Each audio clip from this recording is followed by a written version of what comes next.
بسم اللہ الرحمن الرحیم۔ الفوز الکبیر الباب الاول ہے فی بیان العلوم الخمسہ، الفصل الاول ہے فی علم الجدل، سبق نمبر 20 میں خوش آمدید۔ آج کے سبق میں ہم تعریف معنوی کی دوسری مثال پڑھیں گے۔ عبارت دیکھ لیں۔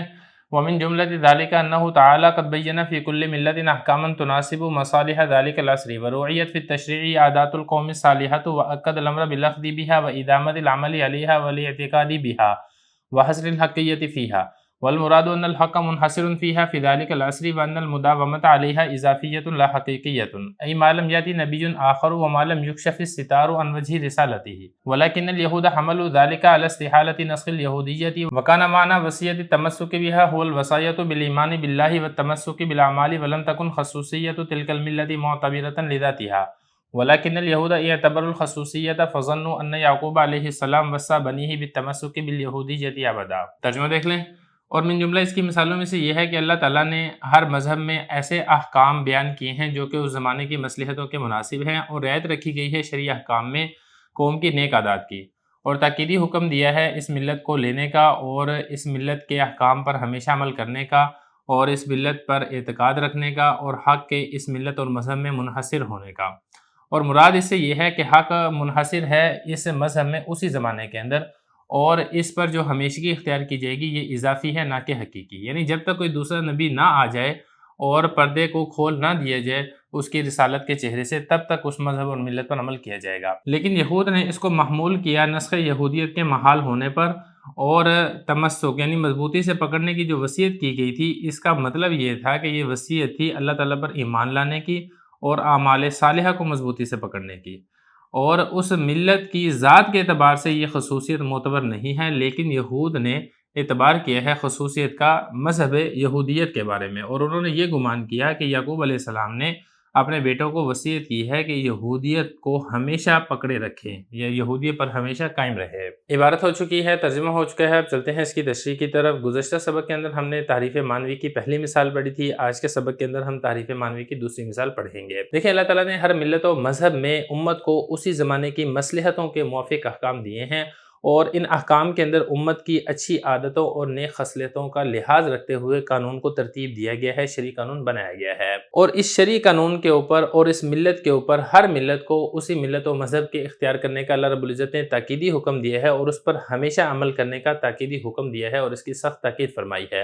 اور حق کو جو اس ملت و مذہب میں ہمیشہ کے لیے منحصر کیا ہے، یہ جو انحصار ہے، یہ جو دوام ہے، اس سے مراد دوام حقیقی نہیں ہے بلکہ دوام اضافی ہے، اور ظاہری اس کے اوپر دوام مراد ہے۔ مطلب اس کا یہ ہے کہ جب تک دوسرا نبی اور مستقل شریعت نہ آ جائے تب تک تم نے اسی مذہب کو اور اسی ملت کو تم نے ہمیشہ کے لیے اختیار کرنا ہے۔ ہاں، جب دوسرا نبی آ جائے گا، دوسرا رسول آ جائے گا، نئی شریعت آ جائے گی، تو پھر تم نے اس مذہب کو چھوڑ کے، کیونکہ اس وقت یہ والا مذہب منسوخ ہو چکا ہوگا، پھر تم نے جو دوسرا نیا نبی آیا ہے، نئی شریعت لے کر آیا ہے، تم نے اس کو اختیار کرنا ہے، اس کے اوپر عمل کرنا ہے۔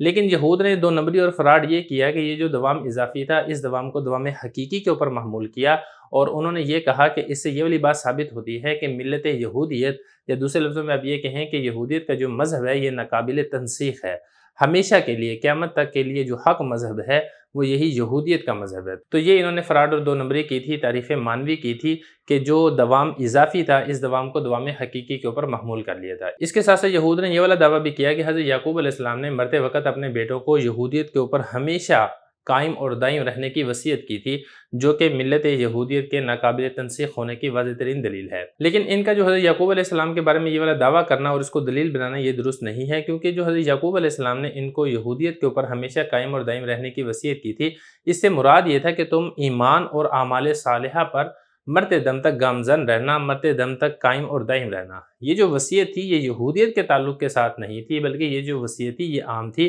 لیکن یہود نے خصوصیت کے اعتبار کرتے ہوئے یہ والی بات اپنی طرف سے گھڑ لی کہ حضرت یعقوب علیہ السلام نے اپنے بیٹوں کو یہودیت کے اوپر ہمیشہ کے لیے برقرار رہنے کی وصیت کی ہے۔ تو یہ ان کی دوسری تعریف تھی جس کا قرآن مجید کے اندر تذکرہ کیا گیا ہے۔ تو یہ بتا رہے ہیں کہ تعریف معنوی کی مثالوں میں سے من جملہ ایک مثال یہ ہے کہ اللہ تعالیٰ نے ہر ملت میں ایسے احکام بیان کیے ہیں جو اس زمانے کی مصلحتوں کے مناسب تھے، اور یہ جو احکام نازل کیے گئے ہیں اس میں رعایت رکھی گئی تھی ان شرعی احکام میں قوم کی نیک عادات کی۔ تو جو قوم کی نیک عادات تھی اور قوم کی نیک خصلتیں تھیں، ان کی رعایت رکھتے ہوئے اللہ رب العزت نے شرعی احکام کو ترتیب دیا ہے، شرعی احکام کو نازل کیا ہے۔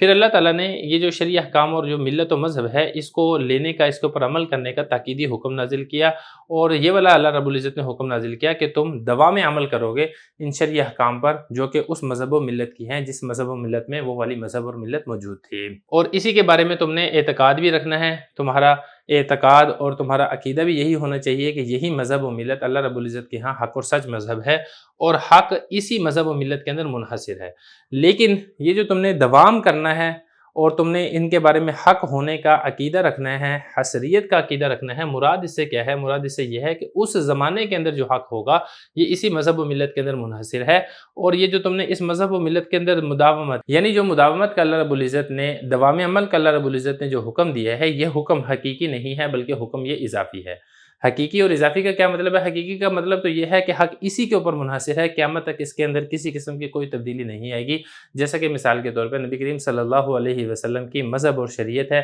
یہ اسی طریقے سے آپ صلی اللہ علیہ وسلم کے ختم نبوت کا اور جو دیگر اسلام کے بنیادی عقائد ہیں وہ قیامت تک کے لیے یہی ہیں، اور یہاں پر جو حکم ہے یہ حکم حقیقی ہے، حکم اضافی نہیں ہے۔ ایسا نہیں ہے کہ بعد میں کوئی نبی آ جائے گا اور وہ آ کر اس کو منسوخ کر دے گا۔ لیکن جو یہودیت کے بارے میں اللہ رب العزت نے مذہب و ملت کے اوپر ہمیشہ قائم اور دائم رہنے کا حکم دیا تھا، یہ حکم حقیقی نہیں ہے بلکہ اضافی ہے۔ مطلب یہ کہ جب تک نیا نبی اور نیا رسول نہیں آتا ہے تم نے اسی مذہب و ملت کے اوپر قائم رہنا ہے، اور تم نے اسی مذہب و ملت کے احکام کے اوپر عمل کرنا ہے۔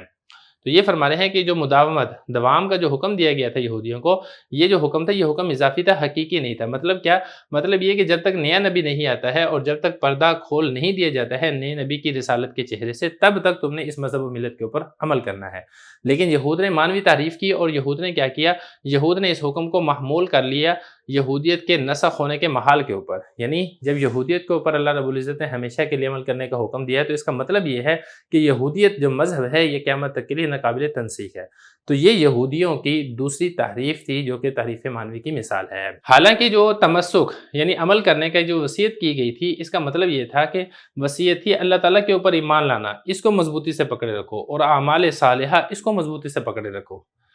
اس ملت کی ذات کے اعتبار سے یہ خصوصیت اس کا اعتبار نہیں کیا گیا تھا، لیکن یہود نے مذہب یہودیت کی خصوصیت کا اعتبار کیا کہ اللہ رب العزت نے جو حکم دیا ہے یہ مذہب یہودیت کے ساتھ ہی خاص ہے، اور انہوں نے یہ والا گمان کیا کہ یعقوب علیہ السلام نے اپنے بیٹوں کو یہودیت کے اوپر ہی ہمیشہ کے لیے تمسک، ہمیشہ کے لیے قائم اور دائم رہنے کی وصیت کی تھی۔